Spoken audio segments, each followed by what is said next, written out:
What's going on, people of YouTube? Boy Noob Sidebot here.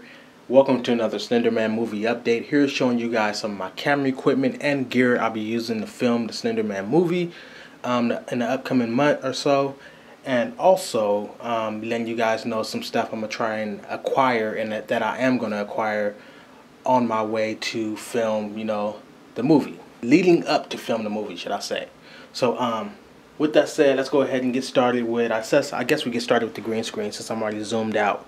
So the green screen right here, I'll be using for some effects, preferably, having a Slender Man teleport from, basically I'll be mainly using this green screen for my trailer, for a Nightmare trailer. This one shot I'm trying to achieve with the, I'm not going to give you guys any spoilers, but like I already talked about this inside my Slender Man update number 2, I think. And yeah, the green screen is going to be used in a couple of shots, and just to pull off some cool stuff. So with that said, yeah, over there my softbox lights and stuff like that will be used to the core for some indoor shots, trying to get some moonlight shining through the window and stuff like that. Put a light outside shining through the window and stuff. Some little cool stuff I learned on YouTube and stuff like that to make it look real cool, make your scenes look real dramatic and cinematic and stuff like that. Make your audience feel a certain way based upon your lighting and then your color correction. So, I learned some new tricks and tips when it comes to lighting, because that's one of my weak points right there when it comes to filming. I don't know all those little cool lighting tricks or whatever. I know a lot of filming tricks, but not lighting tricks. So I've been learning that lately. When I have time, I've been learning how to do little nice indoor lighting and stuff like that. Also, I'm gonna try and use at least one of these for outdoor lighting, as far as taking it with me on the road, and getting my shots within the trees and stuff like that, trying to light up some background and stuff, just to have a little bit of backlit light throughout the trees and stuff to let my audience see the scene I want them to see and see exactly what I want them to. You don't want to be pitch black inside the video, even though it's pretty much pitch black inside the game. But you still want to have some trees in the background that you can kind of see and stuff like that. So that's what I'm gonna try and use a couple of these lights for with this portable battery I'm gonna buy, which has 2 outlets on it. And I heard somebody say, or I read somebody saying on Amazon, a couple of people saying they ran a TV on it for 5 hours. I don't know what kind of TV they ran, but they ran it for 5 hours. So if they can run that for 5 hours, hopefully I can run one of my lights for at least 2 hours.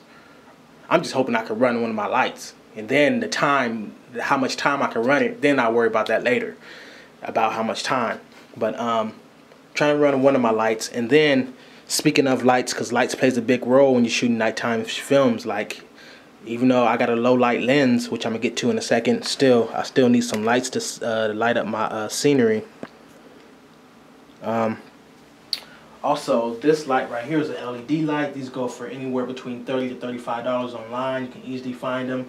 What I'll be using some very strong rechargeable AA Energizer batteries, or actually my plans was to buy the Sony rechargeable battery pack that can be used with this, which is also kind of relatively cheap.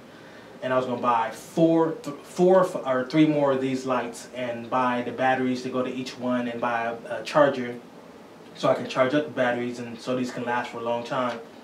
It already lasts for a long time, and these lights are very, very bright. And buy some cheap $10 tripods and mount these up on there and stuff, and set up some lights, to light up my set and stuff like that. So work with what you got, and that's what I'm gonna try and do. Get like 3 or 4 more of these, buy the battery packs, get some cheap $10 tripods and stuff like that. Speaking of tripods, the main tripod, or the only tripod I'll be using for the camera, is the one that the camera is on right now, which is my Vari Zoom tripod, fluid head, pan head, and stuff like that. This right here is just a thing you can put on top of the camera, and it holds like a light and a microphone, but I'm not going to really be using this as much, more than likely, especially with my running shots. This right here is just going to work as a backup. This has my strong Energizer batteries inside here, rechargeable batteries. This is going to work as a backup just in case the batteries die inside my camera, which my batteries inside the camera last for about anywhere between 3.5 to 4 hours, so that's plenty of time, especially when I be turning the camera on and off in between scenes and getting each scene set up. So it lasts actually a third longer than that. But yeah, these batteries is real good, and this lasts for a long time too, anywhere between 2 to 2.5 hours. So, you know, it's just a backup. Right here is just a lens cleaner. You know, it has a little brush right there for getting dust off, and this for fingerprints and stuff like that. It does a good job. It's like a little cheap thing you can buy for like $5 at the store. You know, right here is the big boss right here. This is the bad boy that's going to be used to shoot most of the footage. 95% of the footage is going to be getting shot with this bad boy right here. Everybody know about this lens. It's the Canon f1.8 lens. What the 1.8 allows you to do is to stop it down to 1.8, and that allows you to get the blurred background, which is called bokeh, and also which that blurred background and foreground and stuff gives you that nice cinematic look. If you know what you're doing, know how to focus to the foreground, from the background to the foreground, and then, you know, it depends on how the scene is getting set up and what you want your audience to look at. And what it also allows you to do is get very good low light images. It allows you to get, you know, without all that grain and stuff like that. So you won't have to worry about setting the lens all the way down to 6400, which is not recommended, especially for a T3i, a crop sensor camera. But this bad boy, I wanted the f1.4 lens before I shoot this movie because that one's more better build quality and stuff like that. But this lens does a good job. This is only like $115. Anywhere between $90 to $115 you can get this lens for. Everything is plastic, that's why it's so cheap. But this lens is so sharp. It's so sharp that it's almost 4 times sharper than the lens I'm using right now. Not almost 4 times, almost 3 times sharper than the lens I'm using right now. And the lens I'm using right now is a $700 lens. So, you know, this bad boy, the reason why it's so sharp because it got less glass elements. The less glass elements, the more sharper the lens. Even though there are L lenses out there that's as sharp or sharper than this, that's because that glass is like damn near diamond. What I was gonna say.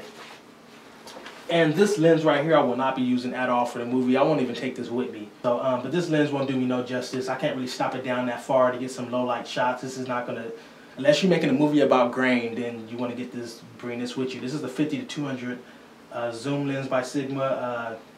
The lowest you can step it down is f5.6 or f4. But once you start zooming in, it's automatically gonna go up to 5.6. And like I said, unless you're making a movie about grain, this is going to be nothing but a grainy mess outdoors and, you know, low light.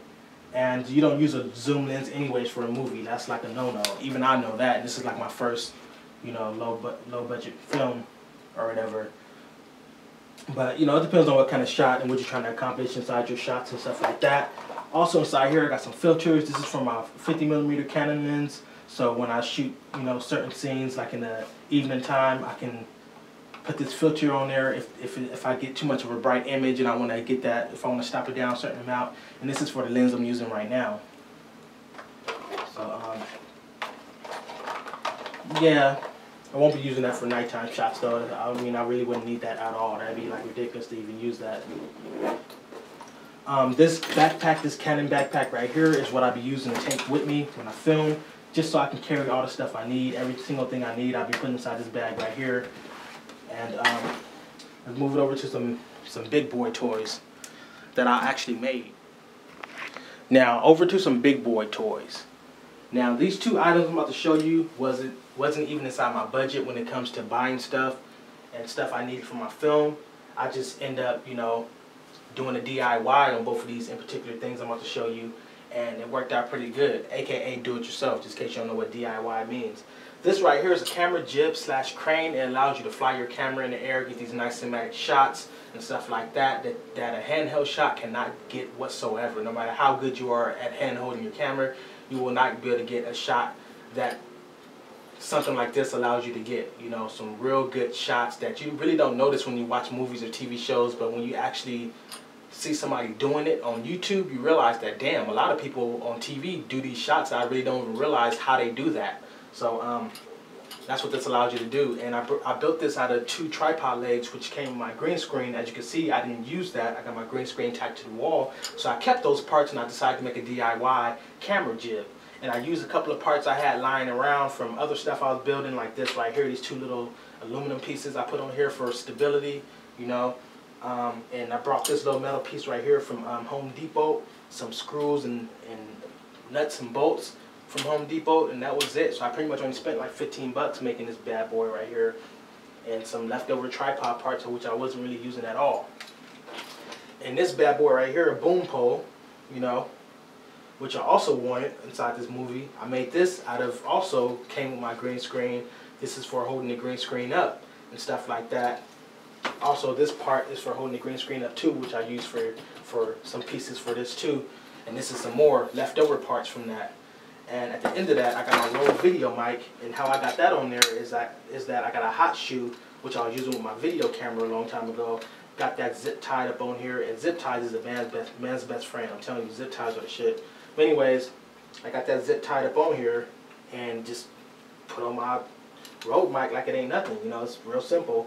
I got a very long cord extender for the headphone jack or the microphone jack, which is the same size as a regular headphone jack. And it's about 10 feet long. As you can see, there's like an extra 4.5 feet that comes out of this bad boy. I can also shorten this up like that. If I want to get, like, you know, if somebody's sitting like right here, I don't need no super long pole, and as long as the microphone is not inside the shot and I'm picking up the right audio, I don't need a long pole, so bam. But you know, most poles are about this long right here with this extra pole up on here. So got me a boom pole. Pretty much made this for free. You know, this came with my green screen stuff. I didn't spend no money on this at all.